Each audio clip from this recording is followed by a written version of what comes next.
बड़ी और exclusive research का, और वो है इन्फोसिस के बायबैक को लेकर। बिगुल के बाद आ रही है किस भाव पर हो सकता है बायबैक और कितना हो सकता है बायबैक, जरा डिटेल समझ लें।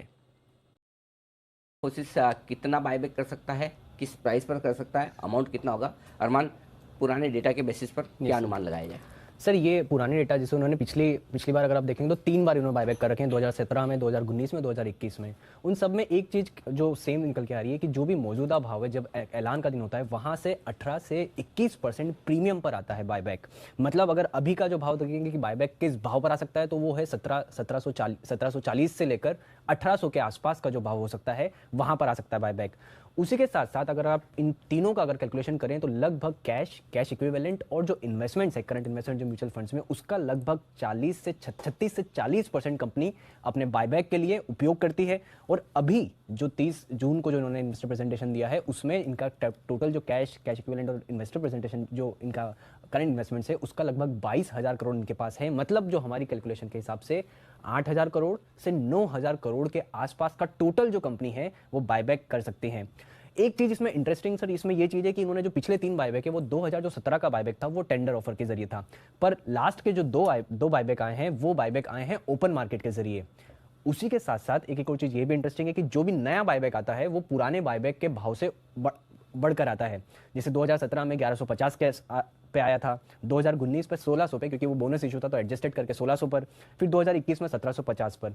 तो जो हमारा अनुमान है एक तो कि 1740 से लेकर 1800, और हो सकता है कि शायद 1800 से भी शायद थोड़ा ऊपर का हो सकता है बायबैक का भाव। 1740 से 1800 अच्छे प्रीमियम पर हो सकता है ये बायबैक का भाव इन्फोसिस का। ये लेवल आपके लिए निकल कर आ रहे हैं, और जो पिछली बार से भी हमने देखा तो वही एक्सपीरियंस है कि हमेशा लगातार 18 से 21% प्रीमियम पर होता है। और लगभग जो कैश इतना उपयोग करते हैं वो अभी जो कैलकुलेशन आ रही है वो 8,000 से 9,000 करोड़ का हो सकता है जो इसका कैश का उपयोग करेंगे ये बायबैक के लिए। ठीक है, तो चलिए रखते हैं नज़र। थोड़ा ऑफकोर्स स्टॉक में वैसे प्रेशर दिखा है, ज़्यादा एक्साइट हुआ नहीं बाजार इस खबर के आते हुए। हिमांग सर, कोई व्यू है सर इन्फोसिस के बायबैक पर? इन्फोसिस में देखिए बायबैक का जो क्वांटम है वो लगभग 9-9.5 करोड़ का, जैसे आपके एनालिस्ट ने बताया, वो मुझे भी लग रहा है कि लगभग वही होगा। दूसरा जो ओवरऑल जो इक्विटी का जो साइज है वो मुझे लगता है कि 1% के आसपास ही होगा। तो ओपन ऑफर के थ्रू अगर मतलब मार्केट के अंदर वो लोग अगर बाय करते हैं और 1% के आसपास होगा तो मुझे लगता है कि बहुत ज्यादा इम्पैक्ट उस पर नहीं आ सकती। अभी ज्यादा जो इम्पोर्टेंट फैक्टर्स आईटी कंपनीज के लिए वो ये है कि जो ग्रोथ एक्सपेक्टेशंस मार्केट लेके चल रही है वो काफी ज्यादा है। जैसे टीसीएस में हम लोग 16% की ग्रोथ एक्सपेक्ट कर रहे हैं, इन्फोसिस में भी लगभग 14-15% की ग्रोथ एक्सपेक्ट कर रहे हैं। और जो रिस्क है, ये जो करंट डेवलपमेंट है उसमें लग रहा है कि शायद थोड़ा सा डाउनग्रेड हो सकता है अर्निंग्स के एक्सपेक्टेशंस।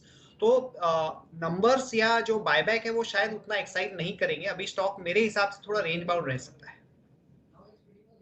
तो ये है आपके लिए इन्फोसिस पर राय हेमांग सर की तरफ से आती हुई। बस बात वही है कि टेंडर रूट नहीं होकर ओपन मार्केट परचेज होता है तो फिर ये दिक्कत होती है। करेक्ट सर, वो हर बार वही प्रॉब्लम आती है। टीसीएस का जो था वो टेंडर ऑफर था, तो उसमें क्या है कि जितने भी शेयर गए कम से कम आपके 4,500 में कुछ तो चला गया। तो आपकी कॉस्ट कम हो जाती है। तो यहाँ पर ये है कि टेंडर ऑफर नहीं है, कंपनी की जब मर्जी होगी। लास्ट टाइम यही आया था तो शायद उम्मीद करें कि इस बार भी ऐसा ही होगा। दोनों में फर्क क्या है एक बार समझिए। जो भी कंपनी बायबैक लेकर आती है, बायबैक 2 तरीके से किया जाता है। एक तो ये कंपनी कहती है भाई कि इस भाव पर बायबैक करेंगे, जैसे कि टीसीएस ने कहा 4,500 रुपये में बायबैक करेंगे, ठीक है।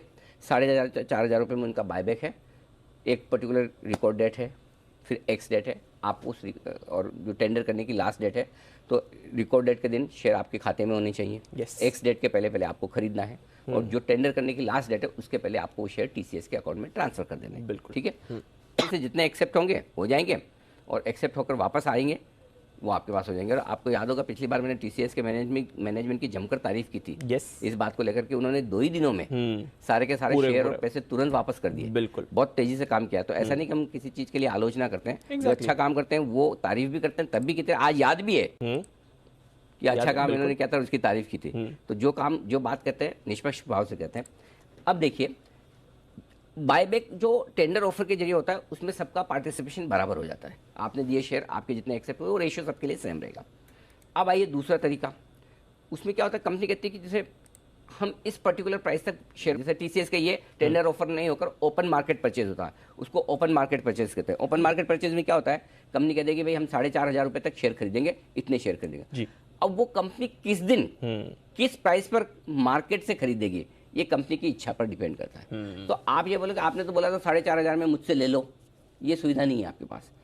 आपको जो भी भाव मार्केट में जब आपको बेचना बेचे तो क्या करेगी, 6 महीने का जनरली समय होता है जी। तो 6 महीने में कंपनी धीरे धीरे अपने हिसाब से उतने शेयर खरीदेगी, ये नियम है। तो इसलिए ओपन मार्केट परचेज में कंपनी को प्राइस ज्यादा बेहतर मिलती है, टेंडर ऑफर वाले बायबैक में शेयर होल्डर्स को फायदा थोड़ा ज्यादा रहता है। लेकिन दोनों ही तरीके लीगल है, वैलिड है, अलाउड है सेबी की तरफ से, और दोनों के अपने फायदे नुकसान दोनों तरफ है। एक तरफ कंपनी का फायदा ज्यादा है, दूसरी तरफ शेयर होल्डर्स का फायदा ज्यादा है। कंपनी का जो फायदा है, ऐसा मत सोचिए कंपनी का फायदा मतलब आपका नुकसान है, वो भी इनडायरेक्टली तो शेयर होल्डर्स को ही फायदा होना है, तो वो भी तरीका ठीक है। उसमें जो इन्वेस्टर्स लॉन्ग टर्म सोचते हैं उनको ज्यादा बेनिफिट मिल जाता है। टेंडर ऑफर में जो है ना बीच बीच में ना छोटा मोटा वो तुरंत वाले वो भी बेनिफिट ले जा पाते हैं। तो अपने अपने फायदे नुकसान है, दोनों में कोई गलत या सही नहीं, दोनों सही तरीके हैं और दोनों के अपने फायदे नुकसान है। ये आपके लिए टीसीएस पर। आइए बढ़ते आगे, अब वक्त है न्यूज पर व्यूज